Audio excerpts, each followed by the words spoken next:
The Moon of Love from the Sufi Book of Life, Ar-Rahim. When you're guided to this pathway, take the opportunity to consider your capacity to receive deep love and compassion in all levels of your being. It's easy to look at how much love we're giving. Many self-help books venture to tell us how much is too much. It's less often that we look at our own capacity to receive love. No matter how much is coming our way, if our cup is too small, it will overflow before the deepest part of our being feels anything. The Sufis have practices for developing a spacious container inside for thoughts, feelings, and sensations. What we can truly hold, we can also release. As the 14th century Sufi Hafiz says, the sun is the wine, the moon is the cup. Pour the sun into the moon if you want to be filled.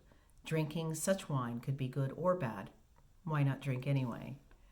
When the sun is poured into the moon, deep joy happens. No one outside of ourselves can give us this joy. They can only remind us that we are already the wine, the cup, and the ecstasy. Here's a story about how we sometimes receive love. One day, a student of the legendary wise fool, Mullah Nasruddin, went to visit him at his home. Already expecting some crazy behavior on Mullah's part, he steeled himself to not react. Another spiritual teacher once advised him, if you react unconsciously, you push the lesson of the moment away. When Mullah opened the door, he was overjoyed to see his student. My friend, just in time, you can help me draw water from the well. Here, take this bucket and follow me. And the student followed Mullah to the well and watched while he began to pull water from the well and splash it into the bucket the student was holding. No problem, he thought to himself. After a few moments, he began to notice that the level of the water in the bucket was not rising very quickly. Where was all the water going? Then he chanced to look underneath the bucket. It was leaking almost as much as Mullah was put in each time. This went on for a while, and then finally the student couldn't take any more and cried out in exasperation, Mullah, you idiot! Can't you see that the bucket is leaking? My friend, Mullah responded, I was only looking at the top of the bucket. What does the bottom have to do with it?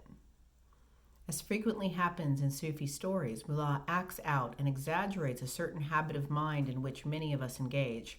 We are so busy looking at how much we're getting right now that we don't notice how we've used what we've already received. In such a frame of mind, more is never enough, whether it's love, knowledge, or wealth, because our bucket has no bottom.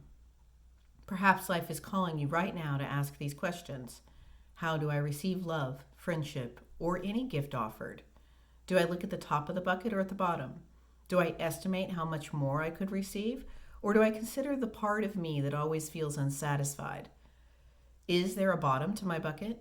This pathway reminds us that all new birth, including the birth of deep love, includes giving and receiving, pushing and letting go, radiating and reflecting. Roots and branches. Traditional translations of this quality include the merciful and the compassionate. The roots of Rahim show the receptive side of the same womb-like compassion elicited by the previous pathway, Rahman. The ending im indicates that this raying forth of warmth and creativity is received in an abundance of ways by an abundance of beings. Through this, it is related indirectly to pathways we encounter later, like Karim, 42, and Halim, 32.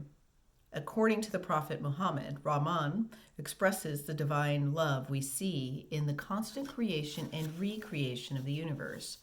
Rahim expresses the promise that divine love will respond to each and every individual need in the future. The meditation. Breathe and center again in the heart. Feel its surface like a mirror, becoming clearer and clearer with each breath. Like the mirror of a telescope, this heart mirror can receive and magnify light. Receiving love is not a matter of passivity. It calls for a different kind of concentration, focus, and strength than acting like the radiant sun. When you truly receive friendship or love, its effect grows. And as the moon of love, you can reflect almost as much light as when you are being the sun. And this love transforms the whole atmosphere around you.